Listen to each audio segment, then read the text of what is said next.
작은 서점.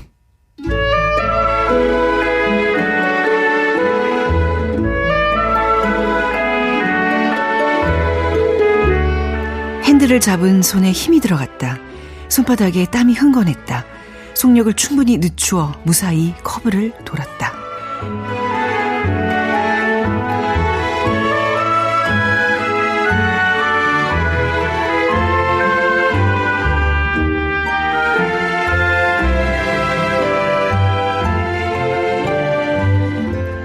안녕하세요. 아나운서 최현정입니다. 히가시노 게이고의 가면산장 살인사건, 이 소설의 첫 시작 부분으로 작은 서점 문을 열었습니다. 결혼식을 불과 일주일 앞두고 약혼녀가 교통사고로 사망을 하게 됩니다. 1년 후 그녀를 추모하기 위해서 가족들은 시골의 한 산장에서 모이게 되는데요. 여기에서 예상치 못한 일이 벌어지게 되죠. 자, 책에 대한 자세한 이야기 최민석의 불타는 무닥에서 들어보고요. 작은 서점 크루들의 특별한 큐레이션, 오늘 이 책부터 만나보겠습니다.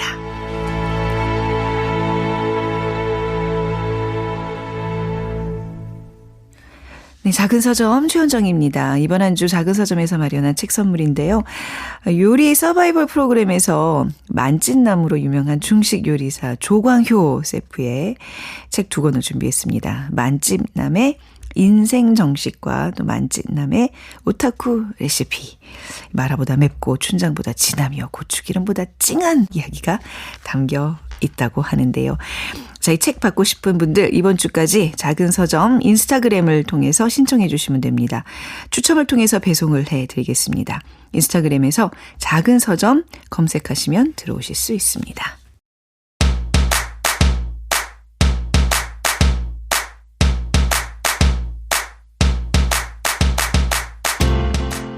요즘 서점에는 어떤 책이 나오고 있을까요? 작은 서점 크루들의 특별한 큐레이션, 오늘 이 책.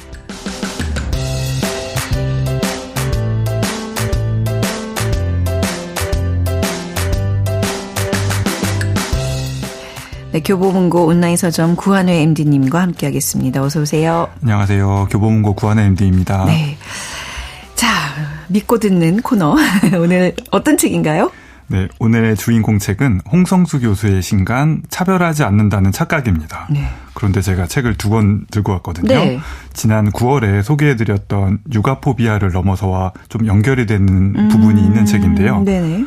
당시 그 책이 육아포비아를 넘어서가 놓기지 좋은 이야기가 나왔거든요. 예. 그런데 오늘 가지고 온 차별하지 않는다는 착각도 도입부에서 놓기지 좋은 이야기로 시작하거든요. 네. 그래서 책이 통하는 부분이 있다 이렇게 느꼈습니다. 지난번에 그 소개해 주셨던 육아포비아를 넘어서 이 책 굉장히 그 이미지 작가, 기자 출신, 네, 너무 저희가 되게 참 좋은 책이다.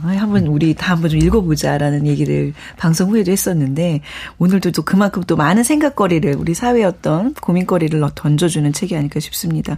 자, 홍성수 교수의 신간, 차별하지 않는다는 착각. 그래요. 그 노키즈 존 지금 말씀하셨는데, 여기 이 책에서는 어떤 생각이에요? 노키즈 존에 대해서? 노키즈 존을 네. 비판적으로 이야기하는 쪽입니다. 노키즈 존을 비판적으로. 네. 네. 특히 연령을 이유로 누군가의 출입을 금지하는 것은 차별이라고 말하면서 동시에 지금 우리 사회의 여론을 함께 소개하는데요. 네. 2023년 2월 한국 리서치는 노키즈 존 허용 여부를 묻는 설문조사를 하고 결과를 발표했습니다. 네. 이때 노키즈존을 허용해야 한다. 허용하지 말아야 한다. 어느 쪽의 의견이 더 많았을까요? 반반 정도 됐을 것 같아요. 제 마음도 사실 좀 반반이거든요. 약간 좀 그 정답에 가깝지는 않은데요. 아, 그래요? 당시 결과가 73%의 응답자가 노키즈존을 허용해야 한다고 답했습니다. 허용해야 된다가 네. 73%나 된다고요? 굉장히 높은 수치죠. 오. 그리고 또 다른 조사에서는 네. 80%에 가까운 분들이 노키즈존을 설정하는 건 업주의 자유라고 말하기도 했습니다. 아니, 조금 의외네요. 노키즈존을 찬성하는 여론이 생각보다 굉장히 높네요. 네, 우선 그 노키즈존을 운영하는 이유가 네. 식당이나 카페에서 그 어린아이들이 막 뛰어다니다가 애들이 다치기도 하고 네. 그 다른 손님들을 방해하기도 해서이거든요. 근데 이에 대해서 저자는 날카로운 질문을 하나 던집니다. 네. 만약 몇 세 이하 어린아이의 출입을 금합니다가 아니라 네. 우리 가게는 특정 인종의 손님은 이용할 수 없습니다. 이렇게 문에 붙여놓으면 어떻게 될까요? 이거는 굉장히 심한 어떻게 보면 좀 폭력적인 거죠. 이것도 외교 문제로도 비화될 수도 있고 네. 예, 큰 비판을 받겠죠, 당연히. 맞습니다. 네. 명백한 인종차별에 해당하니까요. 네. 그런데 저자는 그 인종차별이 나쁜 것처럼 아이라고 해서 다르게 대우하는 것도 잘못되었고 해악이 크다고 말합니다. 네. 아이들이 실제로 가게에서 떠들고 좀 혈기왕성한 애들이 큰 소리를 내기도 하는데요. 네. 그 모든 아이가 다 그런 건 아니에요. 약간 천성이 얌전한 애들도 있고 부모님이 잘 지도해서 공공장소 예절을 잘 지키는 애들도 있거든요. 네. 그런데도 몇 세 이하는 모두 출입금지, 일괄적으로 제한하는 건 합당하지 않다고 이야기합니다. 네. 그리고 만약에 아이들이 실제로 조금 소란스럽게 군다고 해도요. 다치는 사람이 나오지 않도록 시설을 정비하는 것이 우선이 아닐까 추가 설명을 하고요. 물론 어른들도 아이를 잘 해야겠지만요. 이 노키즈존이라는 게 좀 아이들이라는 그 집단 전체를 바라보는 시선을 좀 고정관념을 만드는 그런 일이 될 수 있긴 할 것 같아요. 근데 좀 약간 반반이라고 말씀드렸는데 그 찬성하는 입장도 이해는 좀 되거든요. 그렇죠. 이게 굉장히 복잡한 문제라서 네. 사실 노키즈존 하나만 네. 그 놓고 봐도 2시간 이상 토론거리가 맞아요. 되더라고요. 이 책에 그럴 겁니다. 그런 토픽이 굉장히 많이 나오는데 네. 그리고 노키즈존의 파급 효과도 굉장히 큽니다. 이 말이 나오기 시작한 게 2010년대 중후반이라고 해요. 네. 그런데 그 이후로 다양한 출입금지 장소가 생겨났거든요. 책의 표현을 그대로 옮기면요. 네. 노아재존, 노아줌마존, 노시니어존까지 아이고. 다양한 업종에서 확대되었는데 이렇게 사회 전반적으로 배제 문화가 확산되는 건 네. 바람직한 일은 당연히 아니겠습니다. 이게 사실 노키즈존 논란이 그냥 단순한 어떤 예가 아니라 좀 맞는 말씀인 것 같아요. 이렇게 한번 시작되면 다른 차별이 너무 당연하게 이게 정말 뉴노멀처럼 될 수 있다는 거잖아요. 우리 사회 전반의 차별 문제랑도 이렇게 막 엮여서 좀 깊이 있게 생각을 해야 되는 문제군요. 네. 네. 노키즈존이라는 익숙한 사례를 먼저 이야기하면서 네. 이 책은 도입부부터 차별은 왜 나쁜가를 먼저 설명합니다. 네. 한번 차별을 당한 사람은 이런 일이 앞으로 또 일어날 수 있다 불안을 느끼거든요. 네. 애들이 또 부모님 따라서 식당에 갔는데 이 식당은 애를 받는 데인가 안 받는 데인가 살핀다는 사실 자체가 약간 좀 뉘앙스가 좀 이상하고요. 네. 게다가 차별은 나이나 종교, 성별, 폭넓은 영역에서 가해집니다. 네. 그래서 차별이 제대로 예방, 방지되지 않으면 굉장히 큰 사회적 폐해가 발생하게 되는데요. 따라서 차별을 없애려면요. 네. 우선 차별이란 무엇인가, 즉 차별의 정의를 내리는 일에서부터 출발해야 합니다. 네. 혹시 아나운서님은 차별이라는 단어를 들으면 긍정적인 느낌과 부정적인 느낌 중 무엇이 먼저 떠오르시나요? 너무 당연하게 부정적인 느낌 쪽 아닌가요? 네. 그런데 차별의 사전적인 의미는 네. 단순히 다르다라는 것입니다. 마케팅 차별화, 나의 차별화된 매력. 이렇게 차별이 긍정적인 의미를 갖기도 하거든요. 그런데 차별화된 매력 그러니까 좀 그렇죠. 그렇네요. 저도 회사에서 맨날 차별화를 많이 이야기하거든요. 네. 그래서 네. 그런데 이 책에서 경계하라고 말하는 차별은 부당한 차별입니다. 네. 특정한 차별금지 영역에서 특정한 차별금지 사유와 관련해서 불합리한 대우를 하지 말라 이 말인데요. 특히 사회적으로 용인될 수 없고 개인이 해결하도록 놔두면 안 되는 차별은 공적 개입이 적극적으로 필요하다 이렇게 강조합니다. 차별금지 사유, 차별금지 영역. 사회에서 좀 차별을 줄이려면 이 두 개념을 좀 분명하게 파악할 필요가 있겠네요. 근데 우선 차별금지 사유에 해당하는 거는 뭘까요? 우리나라의 국가인권위원회법이 규정한 차별금지 사례는 네. 모두 19개입니다. 네네. 약간 긴데 중요한 부분이라서 한번 읽어보겠습니다. 네네, 좋습니다. 네. 성별, 종교, 장애, 나이, 사회적 신분, 출신 지역, 출신 국가, 출신 민족, 용모 등 신체 조건, 기혼, 미혼, 별거, 이혼, 사별, 재혼, 사실혼 등 혼인 여부, 임신 또는 출산, 가족 형태 또는 가족 상황, 인종, 피부색, 사상 또는 정치적 의견, 형의 효력이 실효된 전과, 성적 지향, 학력, 끝으로 병력입니다. 네. 이 사례들은요.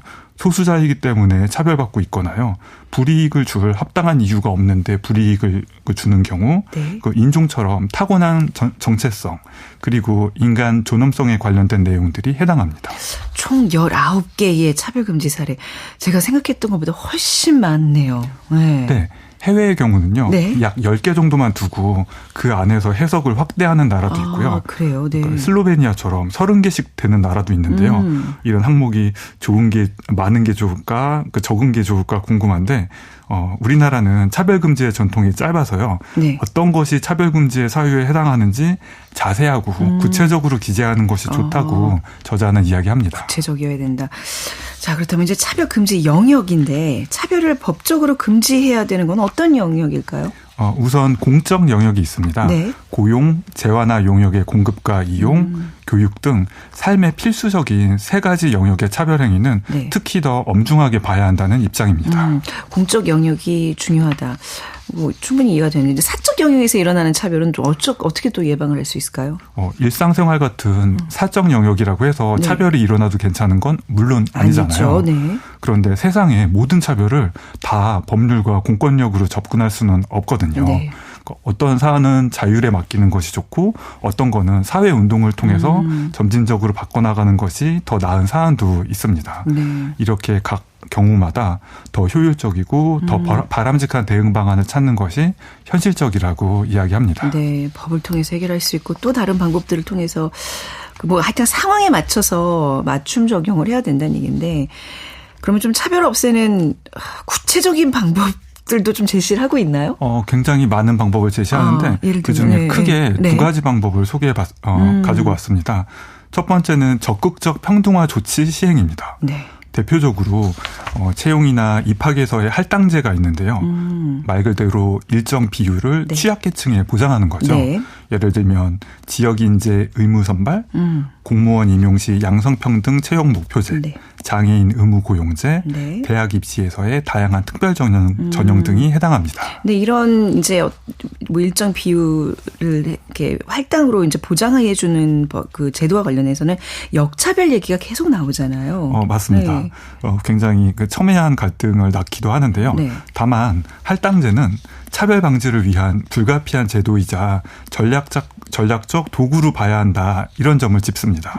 예를 들면 사회 전체적으로 자연스럽게 장애인의 고용이 확대되고 있어요. 네. 만약에 그렇다면은 인위적으로 장애인 채용 비율을 설정할 필요는 없는 거거든요. 현재 상황에서 차별을 막는 더 좋은 방안이 있다면 그걸 바로 시행하면 좋겠지만요. 네. 할당제가 아니라 네. 하지만 당장의 대안이 없으니까 즉각적인 효과를 바로 낼 수 있는 조치는 현실적으로는 할당제라고 이야기를 합니다. 네, 그러니까 지금 이 할당제를 둘러싼 그 여러 입장을 좀 잘 고려해서 또 시기도 굉장히 또 중요한 것 같아요, 그죠?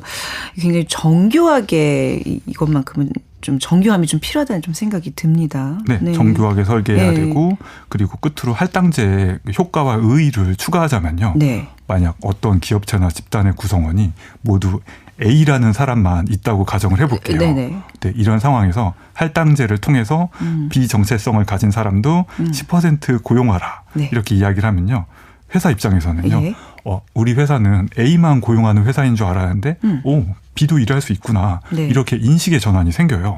그리고 시간이 지나다 보면은 10%만 뽑으라고 했는데 일도 잘하고 다 잘 어울리니까 더 뽑아야겠다. 이렇게 생각을 할 수도 있어요. 네. 그래서 궁극적으로는 할당제가 사회의 전체적인 평등 수준을 높이는 즉 물꼬를 트는 역할을 할 수 있다고 강조합니다.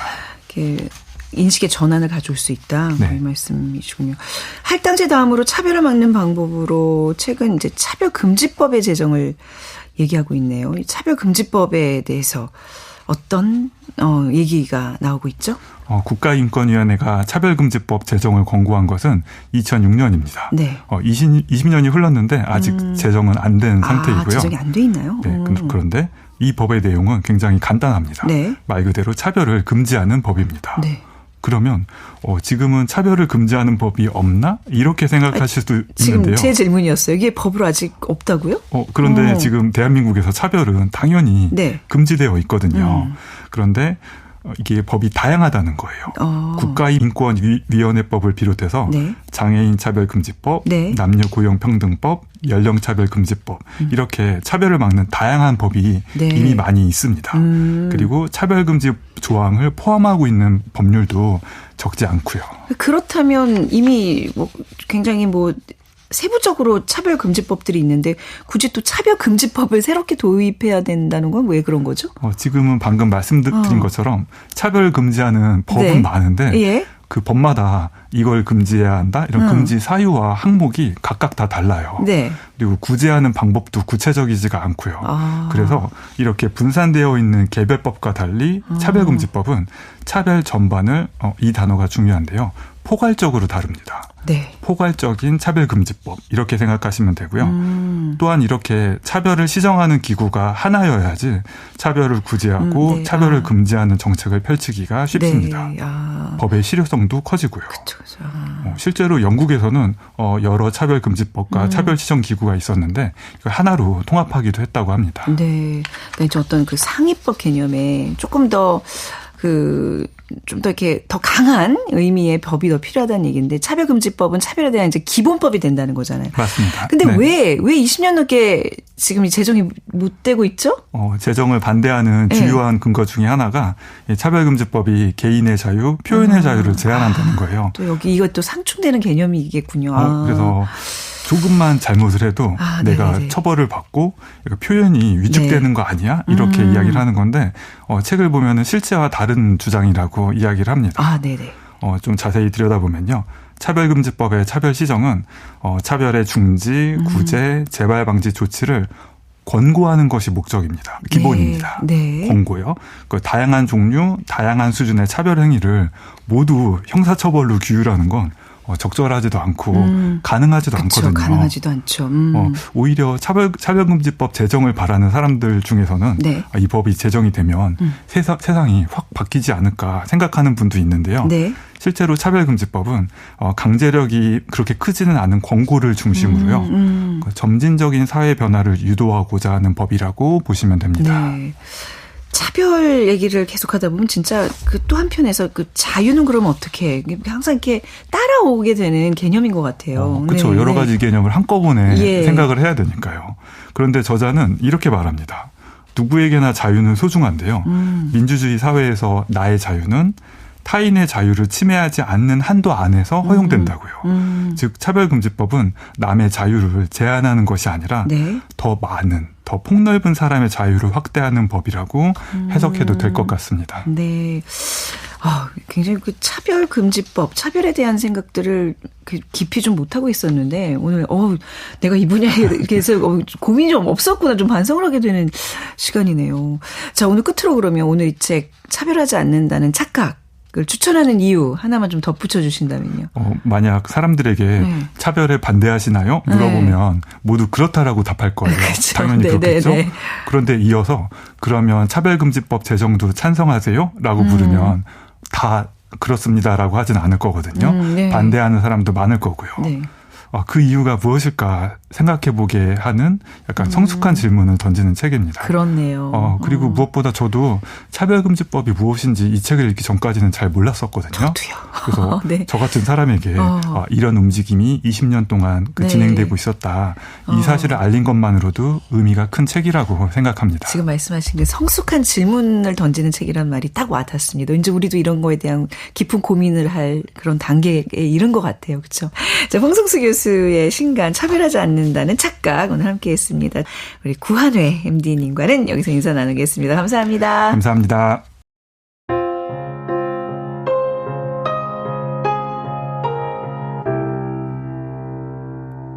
작은 서점.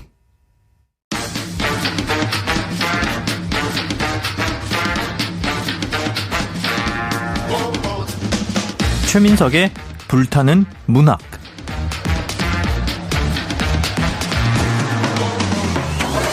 우리의 마음을 저미는 명작. 오랜 시간 살아 숨쉬며 여전히 불타오르는 명작. 앞으로 그런 명작이 될 거라 여겨지는 작품까지. 최민석 작가가 아끼는 명작 이야기 작은 서점에서 풀어봅니다. 소설가 최민석의 불타는 문학.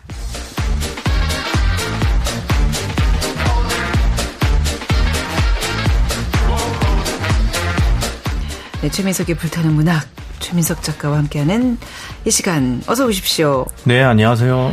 8811 뒷번호 쓰시는 분이 저는 이번에 수능시험을 본 학생입니다. 워낙 문학을 좋아해서 시험 공부하면서 종종 들었습니다.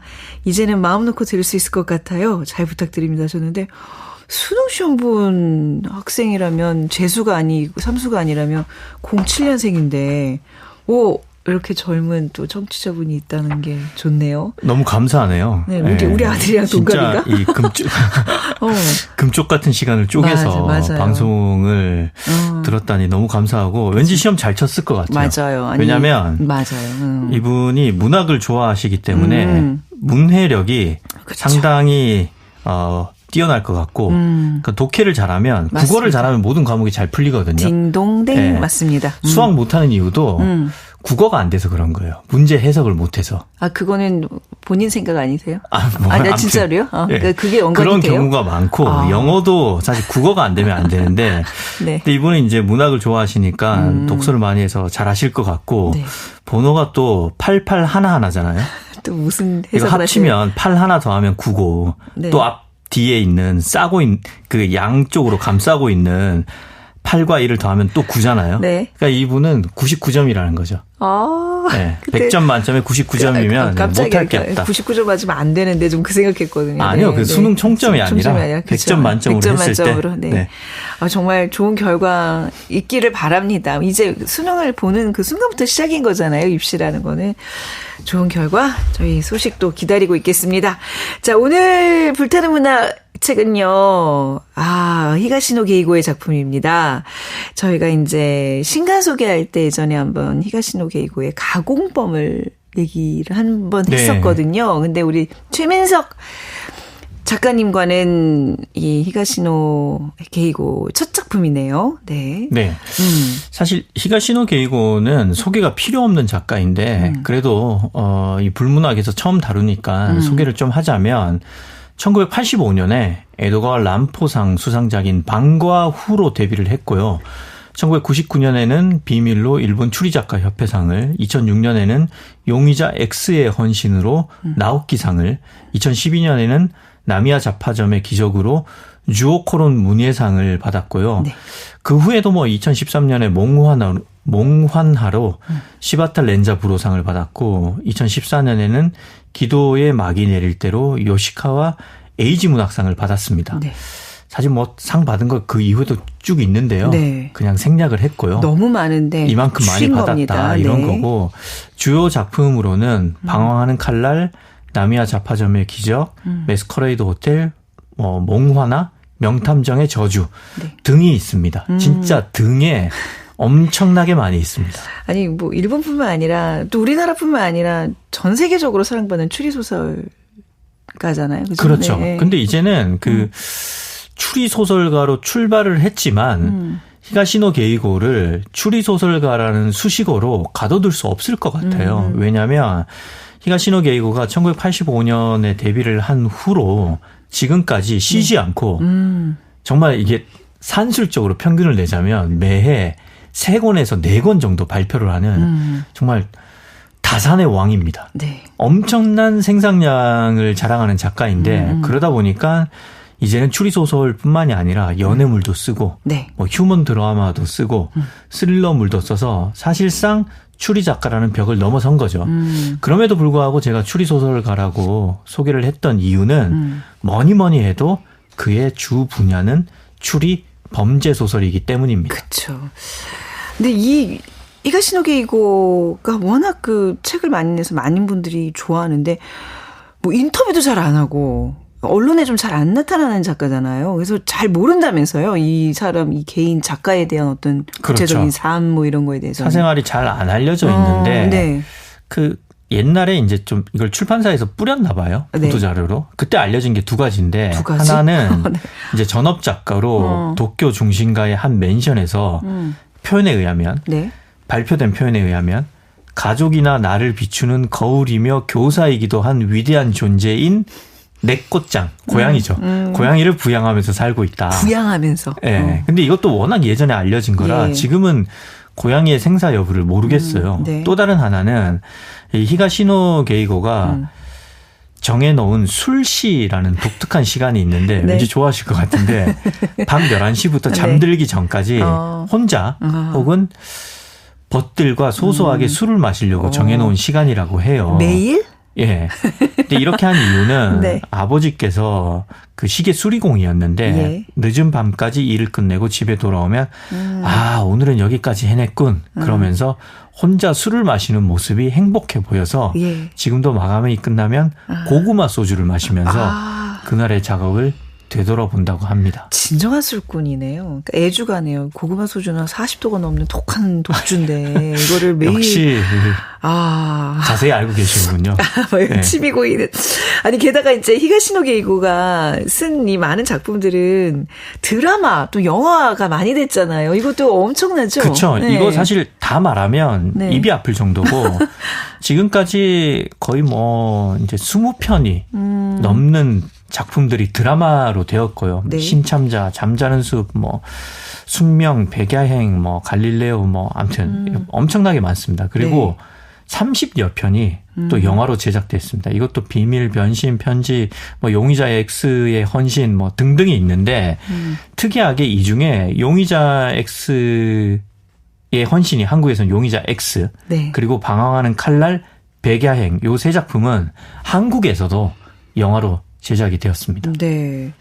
뭐 영화뿐만 아니라 뮤지컬, 연극, 뭐 그쵸 다양한 분야에서도 이렇게 이 작가의 작품으로 이렇게 올린다는 얘기를 많이 들었는데, 근데 제일 놀라운 건 앞서 얘기하셨지만 1년에 서너 권? 이게 말이 되는 작가 입장에서 이게 가능한 건가요? 그러니까 이게 제가 한번 생각을 해봤어요. 네. 어떻게 이게 가능할까? 네. 옛날에 2018년 때 히가시노 게이고가 데뷔 30주년이라고 했을 때 네. 그때 보니까 총 35권을 냈더라고요. 그럼 1년에 2.8권이니까 아무튼 3권은 낸 셈인데 네. 그 이후에 더 내는 거예요. 그래서 지금 평균을 내보면 좀 더 올라갔을 거예요. 그런데도 자기 복제를 안 하고. 자기 복제를 안 한다. 그러면서 새로운 장르인 네. 연애소설, 뭐, 유머러스한 추리소설도 쓰고. 장르를 넘나들면서. 네, 심지어 추리소설계의 법칙을 깨뜨리고 패러디한 명탐정의 규칙. 네. 뭐 이런 소설도 쓰고. 네. 그래서 이게 어떻게 가능할까 어떻게 생각을 가능해요? 해보니까 네. 제가 상상컨대 일상이 아마 매일 아침마다 초고를 쓸 거예요. 매일 네, 아침마다. 네, 네. 그리고 밤에 이제 술을 마시고 어떻게든 그렇죠. 일어나서 이제 바로 글을 써요. 그렇죠. 네. 아침에 매일 아침마다 네. 초고를 쭉 쓸 거고 그 넉 달마다 신간이 나오니까 그 와중에 늘 초고를 쓰면서 교정을 본다는 얘기거든요. 네. 그러니까 오전에 집필하고 오후에 교정. 그러면서 이제 뭐 누구나 작가는 운동을 해야 되니까 산책이나 운동을 하면서 동시에 그 혈액순환을 좀 시키면서 작품 구상을 하겠죠. 네. 이런 기계 같은 삶을 37년에서 한 38년 동안 살아온 거죠. 저번에도 그 저희 교보원고의 구한의 MD님과도 그 얘기를 했는데 이분은 혼자 쓰는 게 아니라 뭐 이렇게 사단처럼 이렇게 막 사무실에 여러 명이 뭔가 하지 않을까. 그런 음모론이 예. 진짜 저는 개인적으로 이게 음모론이 아니라 그냥 진짜 타당한 상상이라고 사람들이 생각하는 이유가 이 정도의 작업량을 과연 혼자 다 해낼 수 있느냐. 네. 그런 의문을 많이 제기하거든요. 아무튼 그 진실은 모르겠지만 그냥 결과적으로 봤을 때 이거는 굳이 작가가 아니더라도 모든 직업인에게 귀감이 될 만한 굉장히 성실한 태도를 네. 넘어서 정말 경이적인 태도가 아닌가 네. 그렇게 생각을 합니다. 어떤 작품 가져오신 거예요? 히가시노 게이고 작품이 너무 많잖아요. 네. 85년부터 써왔으니까. 근데 저는 많고 많은 작품 중에 1990년에 발표한 가면산장 살인사건이라는 이 작품이 네.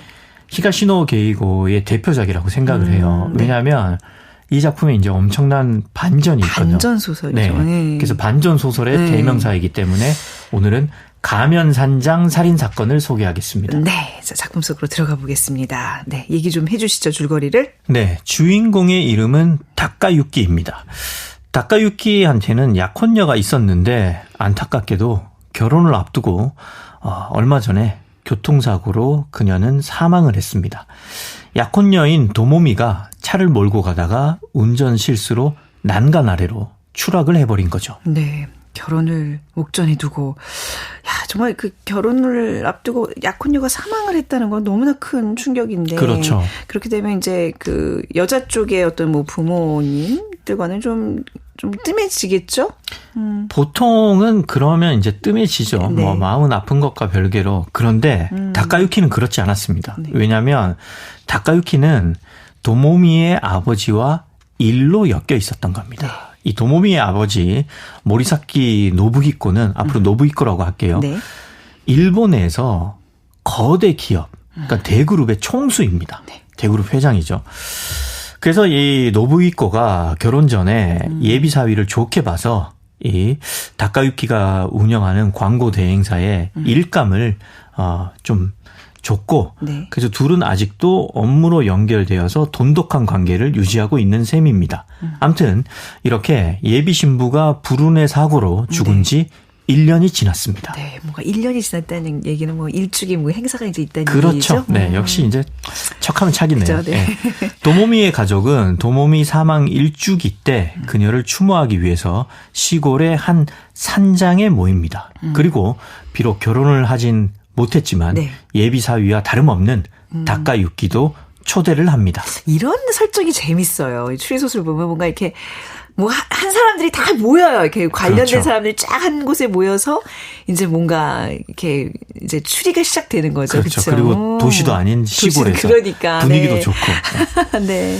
이런 데서 보통은 이제 뭐 밀실 살인 사건 뭐 이런 게 일어날 것 같은데 막 갑자기 나중에 바로 범인은 너야 막 서로 네. 손가락질하고 네. 그거는 이제 좀 더 기다려 주시고요. 네, 네. 아무튼 이 다카유키가 거기에 가보니까 그 산장 입구에 가면이 걸려 있습니다. 네. 그래서 도모미 가족은 이 산장을 가면 산장이라고 부릅니다. 그걸 제목으로 지금 만들었고요. 네. 네.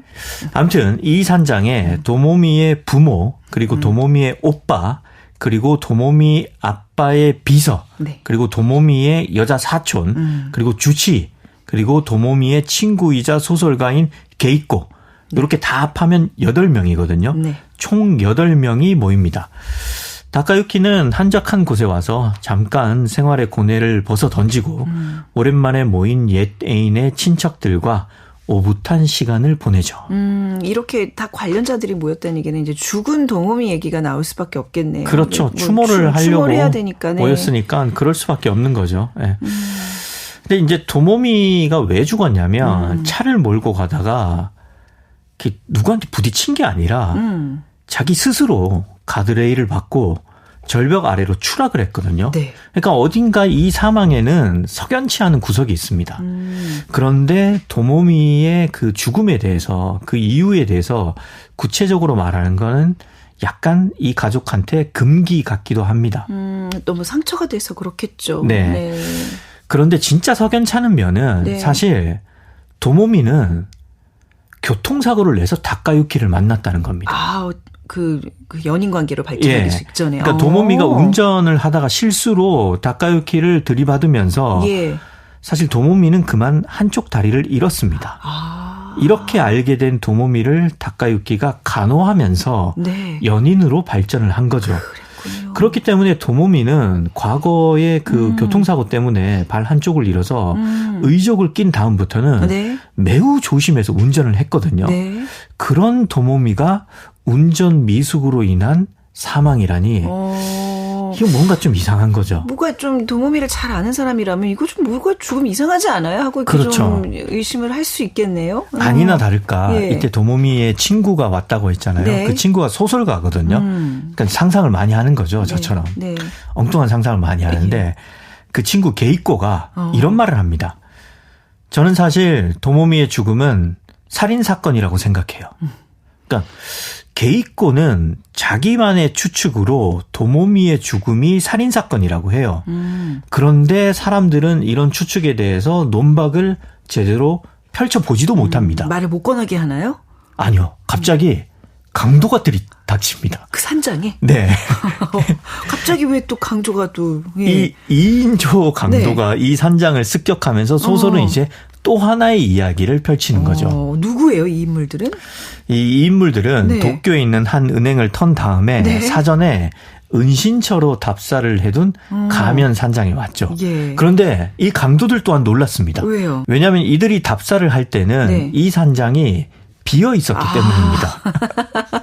아, 네네. 그래서 원래 2인조 강도는 네. 여기서 하룻밤을 기다리면서 네. 다른 동료들과 접선을 하기로 했었죠. 은신처로 답사를 해뒀다 그랬다가. 시골의 한적한 곳에 저기 네. 비어 있다. 그런데 이 산장에 자기들이 이제 은신하려고 왔는데 난데없이 8명이나 되는 사람이 네. 여기에 딱 하니 기다리고 있으니 이들은 본의 아니게 졸지에 인질극을 펼치게 된 거죠. 이를 예상치 못하게 좀 이 사건이 전개가 되는군요. 난감했겠어요. 네. 서로 난감한 거죠. 네. 그래서 이 산장에 초대받은 8명은 네. 공포에 떨면서 하루를 보냅니다. 그런데 네. 특이한 일이 생겨요. 또 무슨 일이 있길래. 네. 자꾸 이런 식으로 소설이 꼬입니다. 네. 원래 이 8명은 어떻게든 강도들로부터 탈출을 하기 위해서 자기들끼리 몰래 묶여 있을 때 소군대면서 탈출 계획을 짰어요. 네. 그래서 한 번은 그 집 앞 정원에 나갈 일이 있었는데 이 그 대기업 회장이잖아요. 도모미 아빠가. 당연히 비서도 있어요. 그래서 비서가 잠깐 정원 앞에 핑계를 대서 이제 나갈 때 순찰 중인 경찰이 왔다 갔다 하면서 볼 수 있도록 네. 이 동네 원래 경찰이 한 번씩 돌거든요. 예. 바닥에 SOS라고 크게 써놓았어요. 물론 집 안에 있는 강도들이 볼 수 없는 사각지대에다가 SOS라고 크게 써놓은 거죠. 네네. 경찰들이 볼 수 있게끔. 그런데 나중에 가보니까 이게 지워져 있는 거예요. 누군가 고의적으로 지운 건가요? 방해를 하기 그렇게 위해서? 생각해 볼 수 있죠. 게다가 이상한 게 또 하나 있습니다. 네. 일부러 정전을 시켜서 그 틈을 타서 도망가게 하려고 네. 전력 차단기에다가 타이머를 설치해 뒀거든요. 몰래. 그런데 그것도 누가 고장을 내놓은 거죠. 그 아까 얘기했던 그 강도들이 한 짓이 아닐까요? 미리 발견하고서. 근데 강도들이 만약에 그걸 발견했다면 바로 이 음모를 꾸민 사람을 색출했겠죠. 네. 누가 이런 짓을 한 거야 그러면서.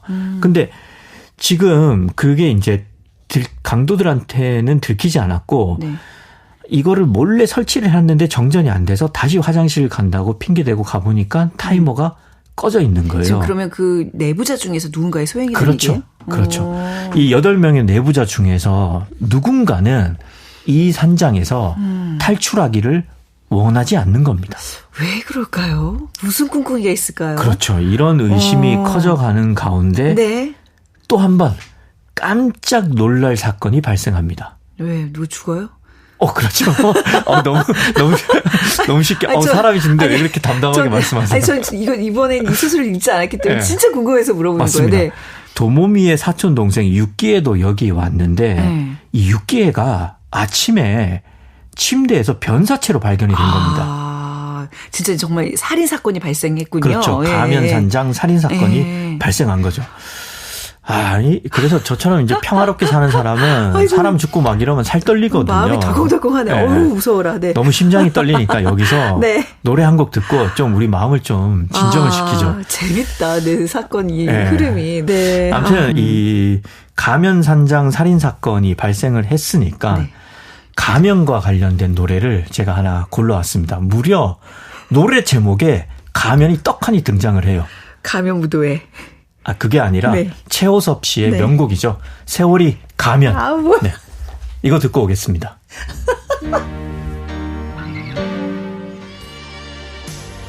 최호섭의 세월이 가면 들으셨습니다. 가면 때문에 고르신 곡이라 했는데 삶은 달걀 같은 유머잖아요, 지금. 저는 그런 아재의 유머를 지향하지 않고요. 이 세월이 우리를 뒤덮고 있는 가면이다. 사실 세월은 가면을 벗어버리면 본체가 드러나잖아요. 세월은 우리를 덮을 수 없다. 그냥 우리에게 딱 달라붙을 수 없다. 알겠습니다. 벗어버리면 사라지는 거다. 여러분은 늙지 않는다. 네. 그럼 그냥 제 바람을 담아본 겁니다. KBS 1라디오 작은 서점 최현정입니다. 최민석의 불타는 문학 소설가 최민석 작가와 함께하고 있습니다. 기회를 주지 않으시네요. 히가시노 게이고의 가면산장 살인사건 소개해드리고 있는데 이제 살인사건이 발생했습니다. 그렇죠. 얘기가 어떻게 되나요? 자, 이제 본격적인 추리소설의 이야기가 펼쳐지는데 이제 이렇게 되니까 이 8명의 내부자는 서로를 의심합니다. 강도가 굳이 인지를 죽이진 않았을 것 같고. 그렇죠. 그럴 이유가 없는 거죠. 그래서 이때까지 벌어진 정황으로 미루어 보면은 두 가지 가능성이 존재하는데요. 네. 첫 번째는 죽은 육기애가 도모미의 진범이 누구인지 알고 있었다는 가설입니다. 그리고 그 진범이 이곳에 온 8명 중에 한 명인 거죠. 그래서 그 사람이 가면산장에서 탈출하는 걸 방해한 인물이고 네. 게다가 자신이 진범이라는 것을 아는 육기애까지 죽인 거죠. 이 말이 되는 거죠. 그쵸. 이게 아니면 육기애가 네. 도모미를 죽인 범인이라는 가설입니다. 예. 그래서 누군가가 도모미의 복수를 위해서 육기애를 죽인 거죠. 자, 그렇다면 육기애는 왜 도모미를 죽였다고 의심하나요? 여기에는 이제 정황이 있는데 사실 육기애는 다카유키를 사랑했습니다. 이게 또 이렇게 얽혀 있어요. 모든 것에는 또 사랑이 얽혀 있죠. 그런데 다카유키가 도모미를 너무 사랑해서 네. 도모미가 죽지 않는 한 육기애는 다카유키를 차지할 수 없었던 거죠. 뭐 설득력은 있는데 그럼 일단 육기애가 도모미를 죽였다고 쳐봅시다. 그럼 어떻게 죽였다는 건가요? 네, 하나씩 짚어보죠. 네네. 육기애가 그 도모미가 살아있었을 때 종종 만났어요. 네. 네, 둘이 그냥 사촌이 아니라 좀 친한 사촌이었습니다. 그리고 심지어 도모미가 사고로 죽은 날에도 만났습니다. 그런데요. 어떻게 죽였다는 거예요? 그런데 네. 도모미는 원래 먹는 진통제가 있었어요. 그리고 육기에도 주치의에게 같은 진통제를 타서 먹었어요. 네. 이 가족들이 그 주치의를 두고 있기 때문에 주치의가 갔거든요. 네. 그래서 육기에는 그 도모미가 먹는 약의 모양을 잘 알고 있었습니다. 네. 그 약이 진통제인데 수면제와 굉장히 비슷하게 생겼어요. 그러면 이제 이게 수면제, 그러니까 진통제랑 수면제를 이렇게 바꿔치기 해서 그렇죠. 그거 먹고 운전을 하게 만든 거군요. 그렇죠. 알약 체인지를 한 거죠. 네. 그러니까 도모미가 안 보는 틈을 타서 육기애가 약통에 있는 도모미의 진통제를 수면제로 바꿔치기 했고 네. 아무것도 모르고 오늘도 안전운전 해야지라고 했던 도모미는 그만 진통제 대신 네. 수면제를 먹고 졸음운전을 해서 추락사를 했다. 이게 하나의 추리인 거죠. 네, 그 다카유키 그 남자를 차지하기 위해서. 네, 그래서 또 다카유키도 사실은 육기애한테 어느 정도 호감이 있었던 것 같다. 네. 이렇게 누군가 말하면서 이 추리는 더 탄력을 받게 되죠. 두 사람이 같이 공범으로? 진짜 정말 훌륭한 상상력을 가지고 계시는데 제가 감히 말을 못 하겠고요. 뭐가 있구나. 아무튼 네. 그런데 여기서 개입하는 인물이 있으니 그 인물은 바로 대그룹 회장 노부히코의 비서인 레이코입니다. 네. 이 레이코는 굉장히 명민해요. 이 레이코는 도모미의 아버지인 대기업 회장 노부히코가 육기애를 죽인 범인이라면서 상사를 고발합니다. 그러니까 육기애가 그 알약을 바꾼 것도 알고 있었고 그 복수를 하기 위해서 이 산장에 모은 거란 얘기인가요? 그렇습니다. 그렇기 때문에 비록 강도가 습격하는 변수가 발생했지만 복수를 하기 위해서는 이 산장에서 탈출을 하면 안 되는 거였던 거죠. 네. 그래서 노부히코가 탈출 계획을 방해하고 얘기되네. 네. 거기에다가 잠깐 잠을 자기 위해서 강도들이 손을 풀어주거든요. 네. 그 손발을 풀어준 야밤을 틈타서 조카인 육기애의 방에 가서 육기애를 살해했다고 여긴 거죠. 비서가 이렇게 자신의 추리를 얘기했을 때 노부히코 그 이제 아버지죠. 대그룹 회장. 어떻게 얘기를 하나요? 이렇게 말하니까 노부히코는 갑자기 창문을 향해서 뛰어갑니다. 이때 발은 풀려 있었거든요. 그런데 손은 묶인 상태였어요. 네. 그렇게 창을 향해 뛰어가고 왜 뛰어가요? 이어서 첨벙하는 소리가 납니다. 호수로 뛰어내린 겁니다. 아니 자기 딸 죽음에 그 원한을 풀어야 될 사람이 왜 이런 짓을 해요? 그러고 그의 몸은 호수에서 떠오르지 않습니다. 왜요? 아니 왜요? 왜 이렇게 왜일까요? 그러니까 빨리 말해 보세요. 이제부터 이 소설의 진짜 스토리가 펼쳐집니다. 그러니까 왜 강도가 네. 난데없이 등장을 했겠어요. 그러니까 그게 뭔가가 있는 거죠. 아무튼 이들이 등장한 것에는 중요한 이유가 있는데요. 예. 그 이유가 후반부의 반전과 만나면서 독자한테 엄청난 흥미거리를 제공해 줍니다. 네. 자, 노부이코는 이대로 죽었을까요? 그리고 과연 진짜 범인은 누구일까요? 손이 묶인 상태로 첨벙 호수에 뛰어들었으면 살긴 힘들 거 아니에요. 그거는 여러분의 독서의 재미를 위해서 제가 남겨두겠습니다. 아니 이렇게 독자와 이렇게 계속해서 아슬아슬하게 막 이 두뇌 싸움을 하는 작가군요. 이 작가가. 히가시노 게이고요. 네, 그렇죠. 최민석 작가가 아니라. 그렇죠. 저는 뭐 저희 뇌를 투명하게 다 공개하고요. 저는 투명한 사람입니다. 야, 히가시노 게이고는 그 속내를 음흉하게 감추고 있는 하나하나씩 풀어내는 아주 노련한 작가죠. 아니 뭐 더 얘기를 안 하실 것 같은데 아무튼 이 소설의 그 해설도 굉장히 재밌다면서요. 해설 재밌어요. 그 일본의 네. 고단샤라고 그 출판사에서 문고판을 따로 내면서 그러니까 보통 이제 영미권에서는 하드커버가 나오고 페이퍼백이 나오는데 일본에서는 좀 좋은 장정으로 내고 지하철에서 읽으라고 아주 작은 문고판을 내거든요. 그래요? 그걸 네네. 내면서 네.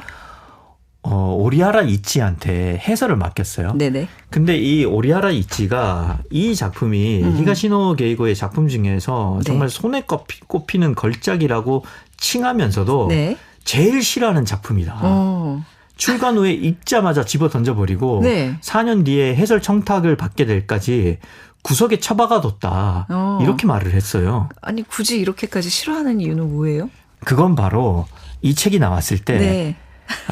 그 당시 자기가 3분의 1 정도 완성했던 소설에 쓴 트릭과 이 소설에 나온 트릭이 완전히 똑같았기 때문입니다. 어떻게. 네네. 그래서 자기 소설을 파기해야 했었던 거죠. 네.